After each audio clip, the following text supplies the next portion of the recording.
If I'm Jay, I'm starting to deploy the Rock Nation bots to fuck 50 up. You know why?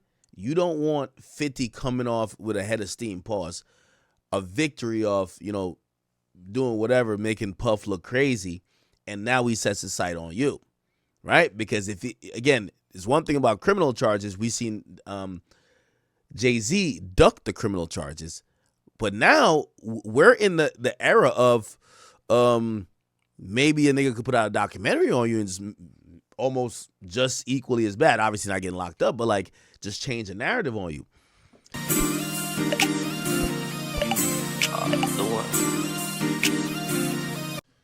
Curtis 50 Cent Jackson. He's not letting up. He's not letting up at all. All right. He's on pretty much a victory lap at this point where he's celebrating how well this documentary is doing, but he's also like, you know, taking aim at anybody who wants to show any sympathetic, you know, love or anything of the sort to Diddy. Now he posted Ray J and he said, hey, yo, I bet you can't watch this without laughing. Let's see what he posted from them. Nigga said I woke up with females in the bed. Then I woke up and Diddy was in the bed. What was Diddy doing in the bed, bro? Ooh, man, I went and took a shit, and my shit coming out way more runnier. I'm feeling sore around the rear end area. Okay, I got you. I know what happened. I've been taken, and now I'm still here partying, acting like nothing ever happened. Because there's a lot of people out here taking from people. Not only like people are getting robbed of not only their money and their spirituality. They're getting robbed of their womanhood and manhood. Asses are being taken in ways that nobody can explain. Do you chuckle? Do you laugh? Nigga said I woke up. Okay. So, and that was really because of you know, there was a longer discourse. I think I even posted the video. Did I post the video? Maybe Liveboy's got it. And the longer video with Ray J was him showing a little bit of context and him kind of saying, yo, listen, are we believing all these motherfuckers, bro? You know, and I don't know if it pops up here, but he only put up the part where, you know, and that's where I think 50 is good. That's what 50 is a media guy. So I keep telling you, the best people in hip hop know how to play the media. They know it. And 50 absolutely knows how to play the media. You know, this is why it's incumbent on, you know, whether it's personalities or whoever, try to show the entire picture, because if you clip shit up, everybody will look crazy. Anyway, I won't play the whole Ray J thing. Actually, I think I need to. I should. Right? I should. Again, my point in playing this is that Ray J. By the way, I think Ray J he does have some, self-admittedly, I think he has some issues. Saying that they was getting their ass. I've been taken, and now I'm still here partying, acting like nothing ever happened. Because there's a lot of people out here. Okay, there's posted what he said. I watched the original thing by Ray J in that vehicle. Wow, I can't find it now. Where did I see it at? Maybe it's on DJ Akademiks TV. Essentially, it was much more nuanced, though. It was much more like, yo, we got to like start looking at the people who are making these claims. We can't just take everything at face value, because the story is switching up, and these stories are now starting to sound a little bit odd. As a journalist, you heard me say what I said, and that's kind of what cranked this whole thing up. But then fast forward to the documentary.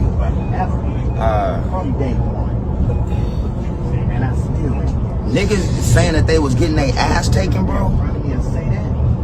multiple times. Kept partying. Nigga owe you some money? I mean, you know. Yo, what the fuck is going on in this world, bro? Nigga said I woke up with females in the bed. Then I woke up and Diddy was in the bed. What was Diddy doing in the bed, bro? Ooh, man, I went and took a shit, and my shit coming out way more runnier. I'm feeling sore around the rear end area. I know what happened. I've been taken, and now I'm still here partying, acting like nothing ever happened. Because there's a lot of people out here taking from people. Okay. I can't find the full context, but the point of what I'm trying to say is that 50 is I think anyone who is slightly trying to frame this as maybe these people in the documentary aren't that truthful or they're bullshitting. 50, he's shrewd enough to ridicule those people or throw those people into the limelight as, yo, sound like you was playing with Diddy, right? Got a question. Hey, Puff, you watched that Netflix documentary? Cause, bro, they had you looking like the final boss at Bad Boy Records. Okay. What is this? Okay. Dude, is Gene Deal complaining about you? I'm complaining about you. You ain't heard all this. Now, I remember Torre said this yesterday, and I agree with it. You know, this documentary, it's really painting. The biggest accusation outside of what we know from the court case is basically saying that Diddy killed Pac, right? And 50's not backing off that claim. Or I don't want to say necessarily claim. He's not backing off that insinuation. One of my homies from 30s, I heard he get every quarter he gets clothes, all this shit. Then you gave this other dude a brand new Benzo or Maybach, another piece of the record company. God damn, homie. I was on top of the world till I met your motherfucker ass, dude. Shit is wrong, dude. Come on, homie. I need something. Throw a dog a bone or something. Sit up there talking about you, Daddy Love. Show us some love. Mr. Love, I be watching you, dude. Damn, you ain't said shit or keep your heel, nothing. You walk around me like I'm some shit on the grass or something. God damn, dog. You can get in contact with me, man. There's ways around that shit, dude. What the man, you know what I'm saying? There's ways around that, homie. Throw my kids something. Throw somebody kids something. God damn. Daddy Love, you ain't no. Okay. So he's keeping that propaganda go up. And let me see. You know, 50 Cent tells all about a shocking documentary and the footage he couldn't wait to show everyone. And again, he's not done with Marlon Wayans yet. What's this? He gets at Marlon Wayans with this. The caption is, "This punk is blowing kisses to Diddy." It turns him into a white girl. Wow. Okay. Hey, what's up? It's 50 Cent. Now, what 50 has also done, he's done a new interview. And I ain't gonna lie, his interview's been really entertaining. But he's now teasing new footage. He's saying, I know y'all seen some footage I put out. Y'all just haven't seen the footage I didn't put out. Yeah. There we go. If it's never abundantly clear to y'all that 50 is, you know, bothered that Diddy has, you know, seemingly not, you know, has a pattern of he'll fuck the chick that used to fuck with his enemy. And clearly that's what Daphne Joy is. He brings it up, but he doesn't want to use himself as an example, right? He says it's clear that he'll sleep with a chick that's been with someone else. Like, isn't that all women, right? Like, you sleep with a woman that's been with no. He just doesn't want to use the most obvious example. So he says, yeah, he slept with a woman or he's having a baby with a woman that slept with Tupac. Nah, we don't know about that. Let's talk about him sleeping with Daphne Joy. Him sleeping with the woman that had a baby with you. Again, I love 50, but, 50, again, I've been stuck in between, and Drill, this is what you should title this clip. I'm trying to figure out if 50's hurt or is this revenge? Or maybe both of them could be the same thing. Because sometimes when you're hurt, you're just doing things out of the fact that you feel hurt, but without the hurt, you wouldn't do it.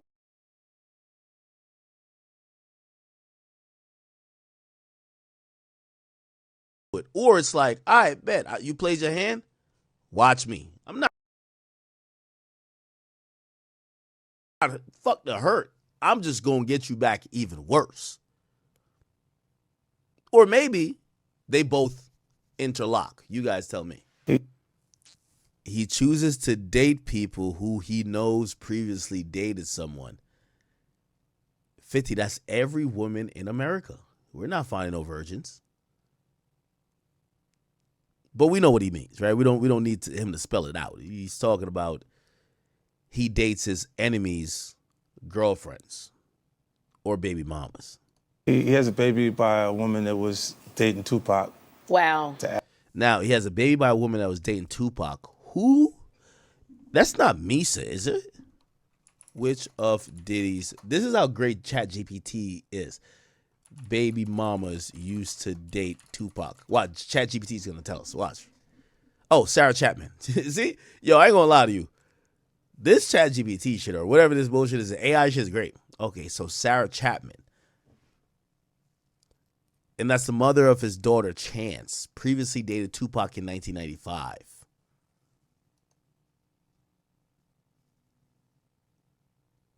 Maybe that's a area of connection there. Maybe Fifth is looking at it like, oh, this punk is trying to do to me what he did to Pac. He dated Pac's girl and had a baby with her. But Pac died. So Pac can't do nothing about it. Now he's trying to do me like that. He's trying to date my baby mama. And maybe he I'm going to be honest with you. I think had not that Rico dropped, I think Diddy would have had a child with Daphne Joy. If we're believing that he's that maniacal where he wants to fuck the girl that his enemies has been with, well, what better way to get at 50 than to fuck not only fuck because he was doing it already, fuck the girl that 50 was in love with, but have a baby with her as well. So now y'all kids are brothers. Half brothers, but still brothers. By the way, I seen, shout out to my man Sean G. I think it's the podcast is Soul, yeah. He brought up an interesting note when he was saying, he said there's a part where Daphne Joy is on the stand and she says, my child loves you, Puff, or my child loves Puff. And that has to sting. That does. Let me see. Hold on. I'm trying to find the clip. Yeah. He fucks with Diddy a lot. I can't even lie to you. Is it this?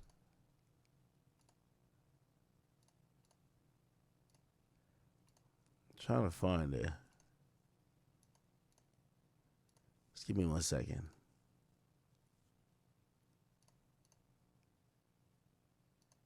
Yeah, there's a part where like Daphne Joy basically testifies that her child, which is 50's son, loves Diddy.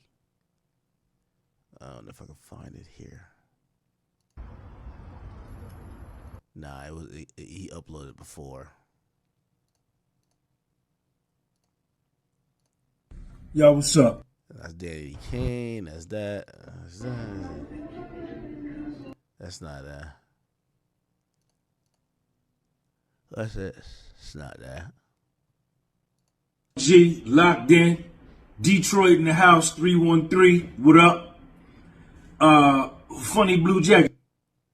Nah. Oh, maybe this is it? Hey, yo. Here we go. Funny blue jacket. He's talking to Fifth. Is this part in the documentary? I watched the first part last night. I didn't see this in there, but I want to ask you if this is in there. So on June the 6th, 2025, Maureen Comey was doing her direct examination of your girl that left you for Puff. She used to send Puffy text messages. See my notes? JD, Jane Doe, to P with a circle, Puff. That meant Jane Doe, JD with a circle, P with Puff. She would send sexually explicit text messages to Puff. She says that I wanted to have sex with someone else a lot to turn Puffy on. She texts Puffy on November the 9th, 2021. November the 9th, 2021. I'm horny for you. Puffy texts her back. You wanna ? Jane Doe texts this back to Puff. I wanna suck Paul's dick while you give me that strong stroke game. Jane Doe sent another text message to Puff. That's all I'm supposed to have, sucking a hard dick while another dick is inside of me. These are the text messages that Jane Doe sent to Puff that they put on the screen in the overflow. They would put these texts at the trial in New York.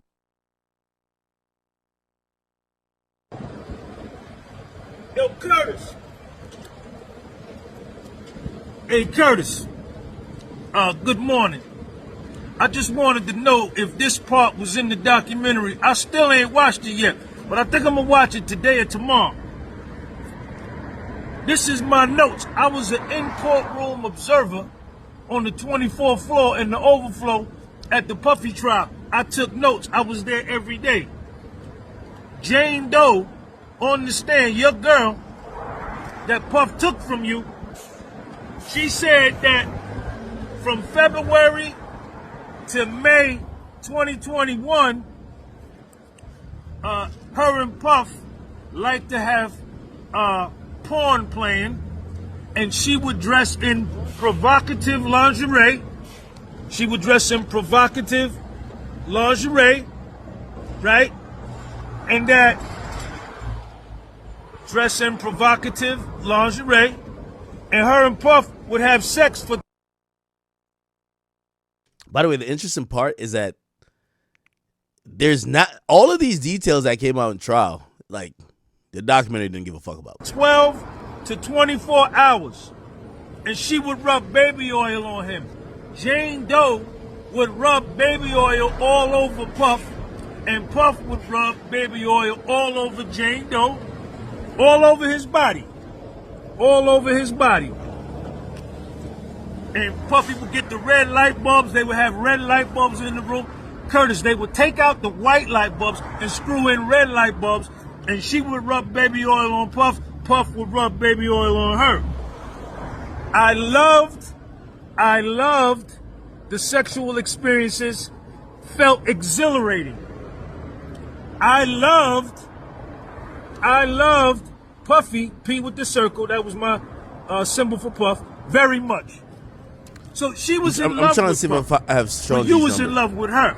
Fuck. She was in love with Puff. This was at the trial. This is Jane Doe's testimony. Maureen Comey. This was the direct examination. when I got home, they had a threesome with Don from Cowboys and Angels. That was a freak off. A freak off was 3 people: Puff, Jane Doe, and a male escort. That was it. They did a freak off with Don. When I got home after the freak off, I felt exhilarated. It was fun, taboo, sexy, and crazy. That night opened the Pandora's box, a door that was open that I couldn't shut. Sean J Podcast was sold. Don't never stop. Patterson, New Jersey. Yeah, I can't find it. But essentially, it was something where she mentioned that the son of 50 Cent was endearing to Puff. Like, you know, he fucks with you. Sean J. I can't find that. Yeah, I can't find it. Yo, funny blue jacket. Detroit locked in. All right. Another thing that came out at the trial, under oath, in the witness time. Yeah, I can't. Listen, man. Whatever, I can't find it. But just take my word for it. Again, it just kind of gives like this angle that if, you know, 50 is, I mean, I ain't gonna lie to you. I'm pretty sure even Future, like, nigga, every time Future sees that nigga Russell Wilson throw a football to his son, he probably disliked the picture. There ain't even a dislike button on Instagram, nigga. Fuck that. Come on, bro. Much less a nigga who's putting your baby mama in freak offs, and now, you know, your baby mama, because that's another thing too. When you start, this is why I keep saying no single moms, bro. You start fucking with the baby moms, when she's trying to escalate the relationship, she try to, you know, because, you know, a lot of women, they try to do the package deal thing. Like, oh, you know, like, we're a package deal. She gonna be like, yeah, yo, my kid loves you. My kid loves you. That's what Jane Doe was saying to Puff. Me and my son love you. Like, we love, like, my son loves when he's around you. And that's really just a tactic usually, to get you to be like, oh, shit. Of course, the mom fucks with me because you're fucking the mom. But the kid loves you, looks up to you. Now, that in isolation is whatever. When the pops see that shit, fuck that, nigga. You know how 50 give it up.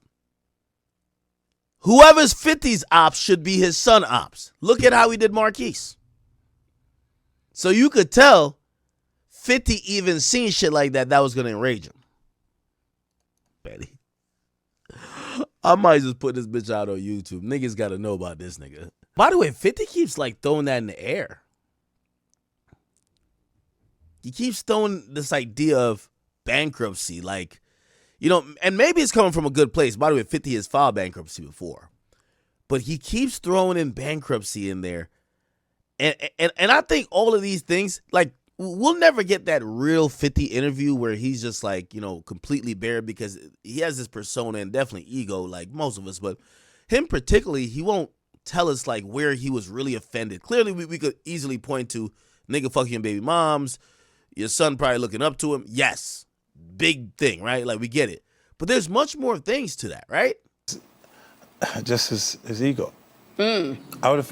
But him mentioning, like, why do you care if he files bank deliberately? And this is my assumption that you remember when 50 had that song, Forbes 1, 2, 3, and it was him, Jay Z, and Diddy on the same song. It was the I Get Money remix, right? I think niggas at a point, maybe Diddy probably at a point, when 50 did file bankruptcy, by the way, this is 17 years ago. Wow, that's a long time ago. After 50 filed for bankruptcy, I think they looked at him like, this broke-ass nigga, he not in our realm no more. It's just 50 versus Diddy. And by the way, if we watch Forbes, they should put out a Cash Kings list.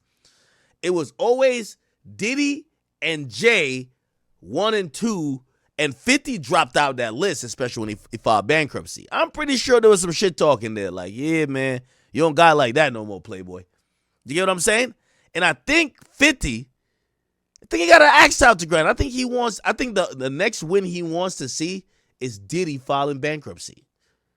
Diddy basically said, I'm insolvent. I can't do anything.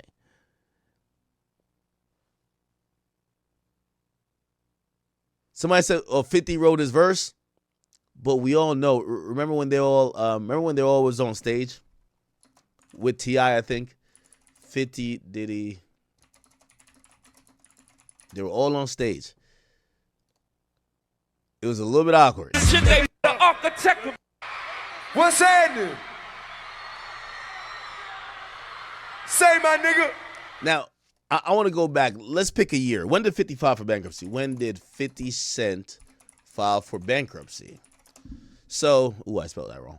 He filed for bankruptcy in 2015. So let's look at Forbes Cash Kings list 2016. Let's look at it. Look, Diddy was number 1. Jay Z was number 2. Dre, then Drake. And basically who fell out of that list was infamously 50 Cent. Let's go to the Cash Kings list. Been around for a while. Let's go to 2010, right? This is a hip hop Cash Kings list in 2010, right? Let's see. Oh my God, I can't fucking. Oh, so many ads. Yo, Forbes, stop being trash, my nigga. I can't even find it there. Fuck. I can't even find it on Forbes' own website. Okay. Here we go. Where's the list? Everybody has. This is what I'm glad blog culture is done, bro. All they fucking did was just spam ads. Like, oh, is this the list right here? Okay, this is the list. So this is the list in 2010. Jay Z, Diddy. Oh, Akon made it. Where was 50? Was 50 on the list? Was 50 on the list?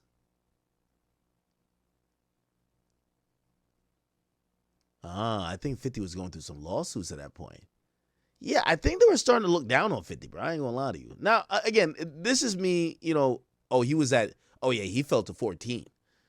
Now, when did I Get Money come out? I Get Money. 2008? That came out in 2008, right? Am I tripping or am I right? 2008, right? Do we have a date on this? It's 2008. If it was on the Curtis album, it was on the Curtis album. 50 Cent Curtis album. That album was 2008 or 2007. So look, 50 in 2010 is number 14. Number 1 and 2 is Jay Z and Diddy, right? Even when we go to 2016, that's the year after he filed bankruptcy, number 1 and number 2 is Jay Z and Diddy. They were always 1 and 2. Let's go to Hip Hop Cash Kings list 2000 and I don't know. If the Forbes, all right, it was 2007. Let's go to 2006. 2006. Let's look at that then. Here we go. Bingo. See, this tells me all I need to know. This is why they did the Forbes 1, 2, 3 list. Because at a point, it was Jay Z, 50, and Diddy. You got to remember, 50's rise has been very interesting, chat. And we got to kind of go back into this. And if we could get Trap Lord Ross, a little bit sidetracked from, covering the murders and get him onto some shit like this would be a great documentary. But maybe you have to be a little bit older to kind of do this, right? Because you'd have to kind of be around to kind of know some of this nuance, unless you do good at research. Here's the thing. The idea of 50 being like this huge mogul came from 2 successful albums, Get Rich or Die Trying and The Massacre, and this deal of vitamin water, which people kind of rumored that he got $400 million, which supposedly wasn't $400 million or whatever the case. It was marginally less, but still, people put him in this mogul category, right? Jay Z quickly started doing business moves, and I'm not gonna lie to you, 50 was the last to the party in terms of business mogul shit. Obviously, he comes from rap, but he emanates from rap. But business mogul shit outside of rap, he was the last to get there. We know. Diddy had clothes at a point. Now, obviously, we know there was June in clothing, so I'm not saying that. But Diddy got into vodka, right? And Jay clearly got into not only artist management, but shit, Jay got into many things. Like, got into DSPs. Where did Jay make most of his money from? Am I tripping? Obviously, Rockaware, but Jay's business ventures have been like, Rock Nation? Chad, where did Jay-Z's wealth come from? Am I tripping? I'm definitely tripping. Where did Jay-Z's wealth come from? Especially in that year. Oh yeah, he had the he had Duce, he had Ace of Spades. I think that's what this is. Armand de Brenage. Title didn't come yet, but he had Rockaware. Like, he was definitely moving around. I think at that point, when 50 dropped the Forbes 123 shit, he was kind of feeling like he was in this mogul category. And I don't know. And I hope y'all don't think I'm hating on Fifth. I love Fifth.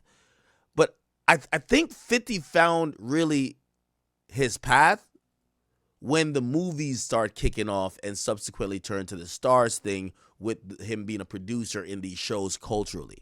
That became like a huge cash cow for him outside of music. Other than that, we knew he was getting a lot of money for music because he had really successful records. But, his other ventures, remember he had the headphones? Remember effing vodka? Like, he wasn't keeping up with Jay or Diddy. Headphones, effing vodka, Once he gets to, like, creating TV shows and doing these movies, remember he had signed, like, some movie deal? That's when he gets in his bag. So anyway, here's a wild theory of mine. My wild theory is this. 2006, he's 1, 2, 3 with Diddy and Jay. As the years go by, right by the time we get to 2010, he's not even top 5 anymore when it comes to earnings. He's 14, as we just showed here. He's 14, right? Like, hold on. When we click on this list, where's the list? Sorry.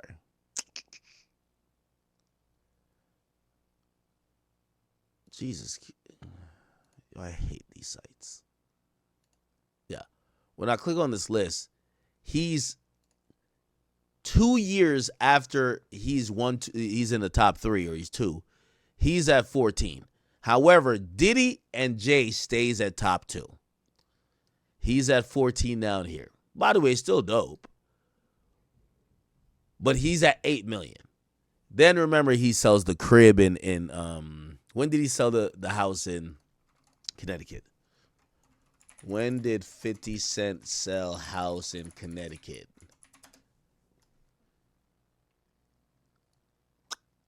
Nah, he sold it before 19, did he? He definitely sold it before 19. It wasn't, he put it up for sale. That's what we got to remember. Yeah, he put it up for sale. When did 50 Cent put up house in Connecticut for sale? It's going to give us a different date. Okay, he listed it for sale that year. And by the way, damn, I surprisingly it sold like 12 years later, but still. I guess the point I'm making is that money-wise, 50 ain't really keep up. If we want to be fair here, Chad, he's never really kept up with Jay and kept up with Diddy. And I always kind of like sneakily suspect that, I'm pretty sure we can find some Jay Z lyrics trying to shit on him for it. But I do believe that they probably looked at this nigga and be like, bruh, you're not in our caliber. And I do believe that because he filed for bankruptcy, I think he wants them niggas to be, well, maybe not them niggas, but definitely Diddy, to do the same as he did. And let me play this clip. Where is it? Fuck. Did I lose it? 50 Cent. I think he wants Diddy to do the same thing. That's it. During my comedic doing the celibacy route, oh, beautifully. So yeah, he's suggesting bankruptcy. And here's the thing. There's nothing that's suggesting to us that Diddy is, obviously legal fees, clearly. But we have no judgment against him, unlike 50. Remember, 50 had a $7 million judgment against him. 50 Cent, $7 million judgment. And this was he even sued his own lawyers for it. This was after he lost the lawsuit to Rick Ross's baby moms. Then he lost again in another situation. So 50 was accruing some debt. And they were coming through lawsuits. And that kind of made sense for 50. But here's the thing.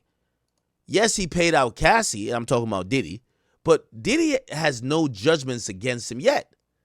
So that's the interesting part. Anyway. Ja Rule posted a whole collage. And he said, and this shows 50 and Diddy pictured together multiple times. And he says he's consistently bringing up. And Ja Rule's whole point is this. Yo, y'all don't care about victims of abuse. Because, okay, cool. Diddy did some shit. But if I point out that 50 did some shit, y'all don't want to hear.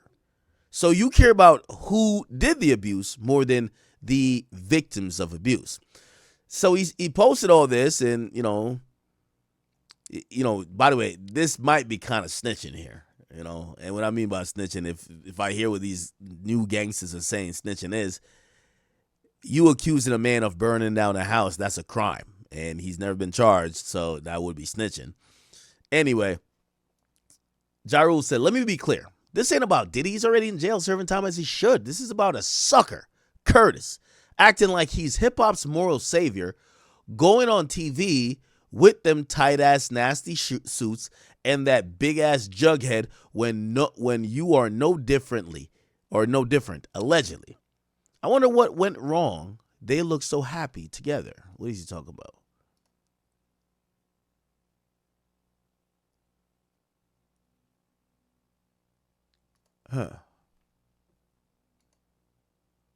Then he brings up this. 50 Cent's bankruptcy case reopened to consider abuse allegations. Wow.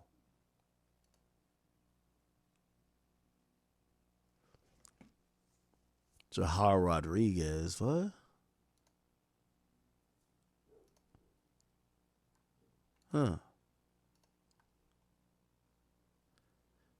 Some interesting shit, man. I don't know. Anyway, that seems to be happening. Let me see if there's anything else with that. Give me a second.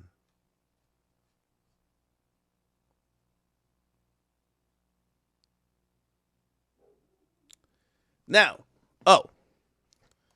this Diddy stuff is like the gift that keeps giving, honestly.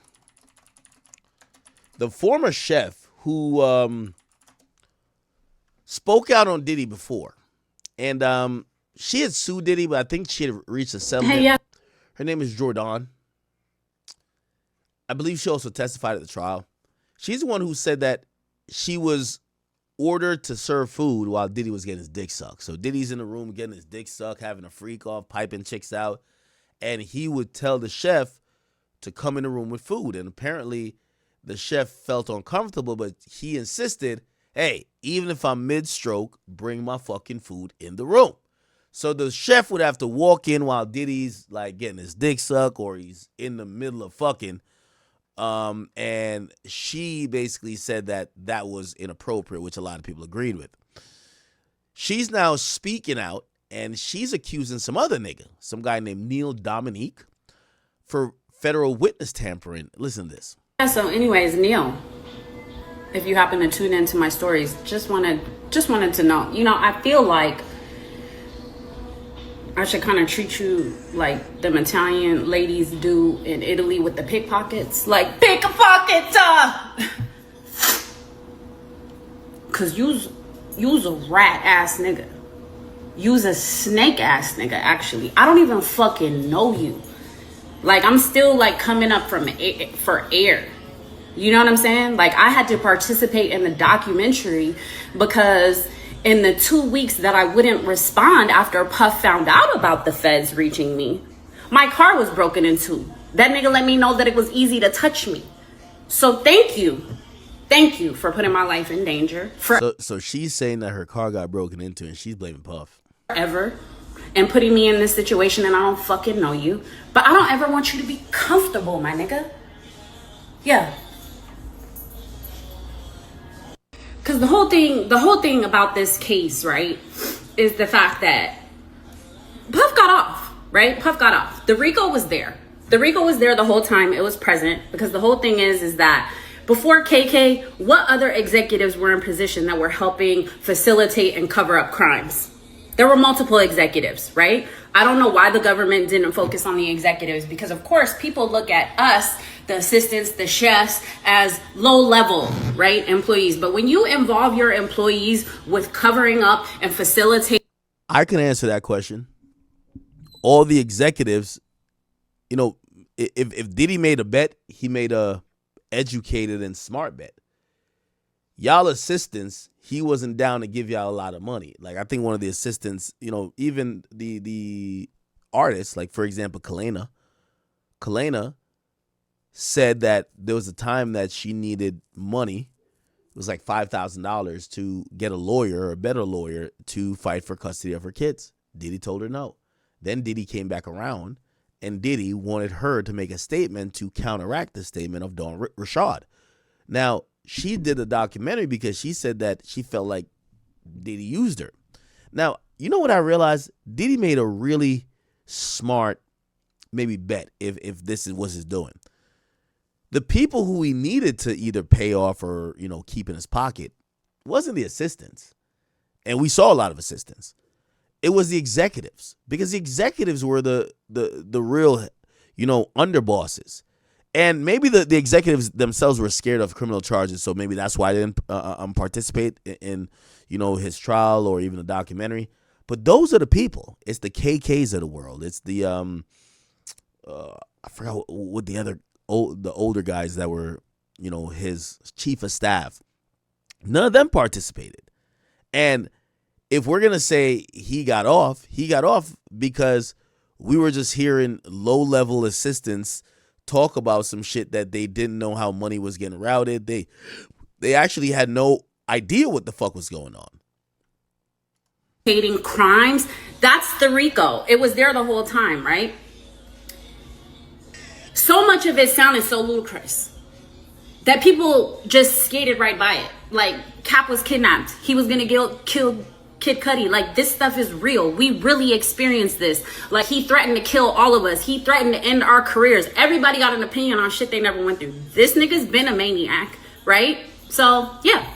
And then because Puff is such a narcissistic psychopath, he can't even be thankful and grateful for the fact that he got a slap on the wrist. 2 years is nothing in comparison to the decades that he's been out here harming people. Having people killed, ending people's careers, abusing his power, fucking his artists, putting them on drugs. Like, cause if we keep digging, right, it's gonna show the pattern, okay, of him abusing his position on multiple artists. Sick, deviant, demonic. And there's just deep-seated issues within our community. And it started in childhood. It's very clear. So yeah, I've been really quiet. I'm gonna go back to being quiet, but I just, you know, before 2025 closes out, you know what I'm saying? I just thought, like, you know. So she's going to drop these federal witness tampering claims on him. But I do also want to say, ma'am, you know, well, I guess she did raise a red flag, so I can't say it. Never mind. Because she did file a lawsuit back then, before all this shit started, saying, yo, Diddy was trying to have me serve him stuff while he was fucking. I'm going to just address some things, you know what I'm saying? And, you know, I got a lot to say. Still debating on how I want to say it. Still have a lot to say about the government and why I was pulled the night before testifying, flown to New York and everything. Oh, she didn't testify. And also seeing the actual falsified police report from David James, Puff's assistant, about me being assaulted, because people were thinking that like that shit was made up. No, the shit was real. The nigga assaulted me. You know what I'm saying? All that protect the black man, don't bring a black man down. Collective silence, all of us being quiet all these years, is how he was able to get away all these fucking years. Yeah. And also, I just want to say that so many of you are brainwashed. And it's clear that the predators have won over all these years to make so many of us believe in no snitching. So we just let people harm us, do bad things to us, and we don't tell because what now? We protect the predator and let the predator do what? Become a big predator? Because that's what makes sense? Brainwashed. Secondly, when the feds come to you and you decline to talk to them or participate in their case, and they serve you with that grand jury subpoena, this now means you don't have a choice. Yo, chat, and this is in real time. Yo, 50 better slow his roll. Now, here's the thing. I don't want to get on Candace Owens on y'all, but there is like a order here. If I'm Jay, I'm starting to deploy the Rock Nation bots to fuck 50 up. You know why? You don't want 50 coming off with a head of steam, pause, a victory of, doing whatever, making Puff look crazy, and now he sets his sight on you, right? Because again, there's one thing about criminal charges. We've seen Jay Z duck the criminal charges. But now we're in the era of maybe a nigga could put out a documentary on you and it's almost just equally as bad. Obviously not getting locked up, but like just change the narrative on you. Look what article just hit my email, right? 50 Cent resolved assault lawsuit right before Diddy Doc. Yo, remember when 50 posted this? Remember when 50 posted this the other day? I'll scroll down. It's on my page. He probably deleted it. So 50 had posted someone and he said, yo, it was a PR person. And he says, yo, they're coming at me. And it was like, well, bro, you're trying to make documentaries to fuck up the legacies of people who you acknowledge are super powerful. Of course they're going to get somebody to try to fuck you up, right? Let's see if we can find it. It was like, it's a guy in a suit. I can't remember when. Hold on, we're going to find it. Tell me if y'all see it. And what I think is happening now, I think we're going to see a blast, right? We're going to see a blast of people trying to focus on 50's own history, which, it's at least going to maybe run, it might run Netflix off the block when or if the narrative gets changed to, yo, you're letting an abuser tell abused tales, right? Anyway, I can't find it, but he had posted some PR guy and he said, yo, this guy's coming for me. And look, chat. Now this came out in November 26th. Let me tell you how the media works. Chat. This is how you know the PR chat. I'm media, bro. Okay, look. So came out November 26th, right? 50 Cent settles an assault lawsuit days before release of the Netflix doc that he produced about Diddy's crime. It's an exclusive. Chat. Anytime you hear exclusive, think source. Remember that. Anytime you hear exclusive means we have a source. So somebody hit them up and they figured out that 50 had a case. We never even heard about this case. Curtis Jackson, days before he's agreed to settle his own lawsuit that accused him of assault before Netflix is supposed to drop a documentary that he produced about Diddy. Guadalupe de los Santos filed a civil complaint against Jackson earlier this year, accusing the rapper of assaulting him. Now, granted, this is a man that's filed it, right? All good. But look at this now. Let's hit the back button. Remember, This is from November 26th. What day is it today? This is December 10th. Look, U.S. Weekly, a day ago. Somebody's propping it back up in the news cycle. Trust me. Anytime you see shit like this happen, somebody's working to get this popping back up in the news cycle. And the one that just came to my phone it said Complex just put out an article just now. Trust me. Complex don't got nobody fucking doing any type of research, bro. Look. 50 Cent resolved assault lawsuit right before Diddy Doc. Look, right here. 34 minutes ago, chat. Bingo. That's the PR team working right there. PR team working. Now, here's the thing. Chat, this is Game of Thrones when it comes to this type of stuff. This could be from Rock Nation. If I think I know Jay and I know Rock Nation, you got to get ahead of it before 50 comes out of this unblemished looking like he's a hero and he takes aim at Jay. You don't want 50 trying to pitch, thinking about a Jay Z documentary. So you need to get 50 out of paint immediately. So it could be coming from Rock Nation because he's already hinting that Jay's next. You know how Rock Nation get out. Now, it also could be coming from Diddy, right? Diddy has to fight back. But here's how Diddy, I believe, is more so trying to fight back, not necessarily trying to smear 50's name, because that doesn't do him any good. What I think he wants to do is Diddy lawsuit. So there is rumors that he's gearing up to file like this lawsuit. Some people say it's $1 billion. You know what I mean?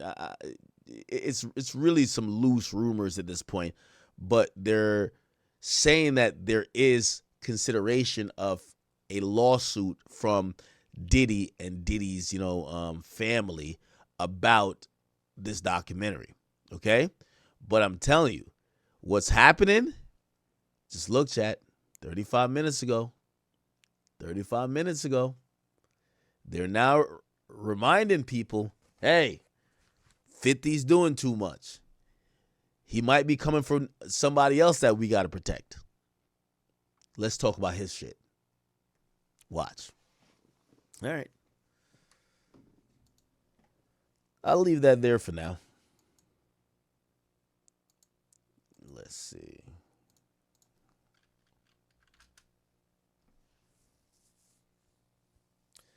And in situations like this, these are PR battles. Because let's keep it real. The audience doesn't really give a fuck. The audience cares about headlines. So you play the PR game, and whoever could get their story to go viral, they win. Okay, give me one second.